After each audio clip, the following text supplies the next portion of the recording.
আসসালামু আলাইকুম সবাইকে। সবাই কেমন আছো? অনেকদিন পরে এভাবে ভয়েস দিয়ে সাজিয়ে গুছিয়ে একটা ভিডিও আপলোড করছি। কারণ আমার কাজিনের বিয়ে ছিল। তো বিয়ের মধ্যে আর কি আমি অনেক রিলস আপলোড করেছি। বাট এভাবে ভয়েস দিয়ে এভাবে সুন্দর করে গুছিয়ে কোনো ক্লাসের ভিডিও করা হয় নাই আর। তো আজকে ছিল আমার ডাইং প্রিন্টিং ল্যাব ক্লাস আর একটা ড্রয়িং ক্লাস। তো ডাইং প্রিন্টিং ল্যাব এটা শুনলে মনে হবে অনেক কালার ছড়াছড়ি বিষয়, মানে অনেক মজাদার একটা কোর্স, বাট একদমই না। কারণ কালার ছড়াছড়ি টাইমটা এখনও আমাদের আসে নাই।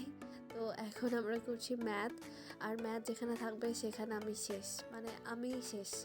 আমার ম্যাথ একদমই পছন্দ না। তো যারা যারা ভাবো যে ফ্যাশন ডিজাইনিংয়ে ম্যাথ একদম নেই, তারা তারা খুবই ভুল ভাবো।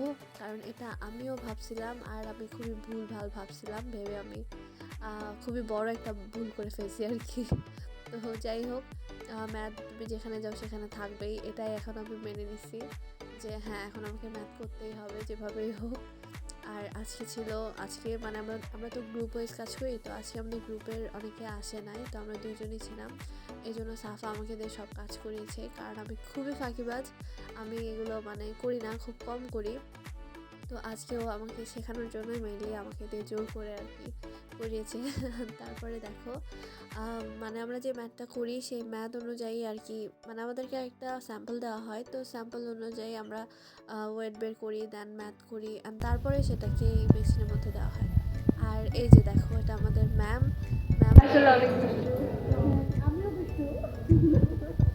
ম্যাম কিন্তু অনেক মজাদার। ম্যামও একজন ব্লগার।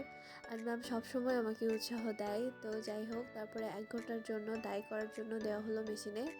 আর এটা এখন 1 ঘন্টা ডাই হবে। আর এর মধ্যে আমরা আমাদের অন্যান্য কাজগুলি করে নিচ্ছিলাম। যেমন আমি সকাল থেকে না খেয়েছিলাম, সো আমি সকালে মানে ব্রেকফাস্ট লাঞ্চ একসাথে করে নিলাম। আর তারপরে অনেক ল্যাব রিপোর্ট লিখলাম, অনেক কিছু করলাম আর কি। সবাই মিলে গান শুনতে শুনতে কাজ করলাম। তারপর 1 ঘন্টা পরে এই যে দেখো রেডি এটা। আর এটাকে এখন ভালো মতো ওয়াশ করা হবে। আর এরপরে ছিল আমাদের ড্রয়িংয়ের একটা ক্লাস, আর স্যার আমাদেরকে শেখাচ্ছিল ওয়াটার কালার কীভাবে ইউজ করা লাগে। আমরা সাধারণত পোস্টার কালারটাই সবসময় ইউজ করি। তো আজকে স্যার আমাদেরকে শিখিয়েছে ওয়াটার কালার কীভাবে করতে হয়। আর স্যার তো জোস, মানে মাশাল্লাহ অনেক জোস। আমাদের সাথে যে বড়ুয়া স্যার ছিল, তো স্যার আমাদেরকে বোঝাচ্ছিল পোস্টার কালার ওয়াটার কালারের কি পার্থক্য এটা। আর এদিকে দেখো আমরা দুষ্টামি করছিলাম। মানে আমার মাঝে মাঝে মনে হয় কি যে আমি এখনও স্কুলের স্টুডেন্ট, আমি মানে ভার্সিটিতে উঠেই নাই। সত্যি আমার এমনই মনে হয়। আর এখানে দেখো, আমি প্রজেক্টের সামনে যে সুন্দর মতো মানে লাইটের মধ্যে একটা ভিডিও করছিলাম। আর ওরা এসে মানে কেন করছিস ভিডিও, এরকম একটা বিষয়। ওরা উড়াধুরা করে দিল, বাট ভিডিওটা অনেক সুন্দর হয়েছে। তো তারপর আমি আরেকজনের পিছনে যে লাগছিলাম। তো এই তো মজা করতে করতে ক্লাস শেষ। দেন বের হয়ে এসে দেখি 7 সমুদ্র 13 নদী পার করে আমার সিনিয়র আমার ভিডিও করছে, অ্যান্ড সেটা আবার আমাকে ইনবক্সে সেন্ড করছে। অ্যান্ড সেটা দেখে আমি আবার ওর ভিডিও করলাম। তো এই তো আজকে মজা করতে করতে দিন শেষ। সবাই ভালো থেকো, সুস্থ থেকো, আল্লাহ হাফেজ।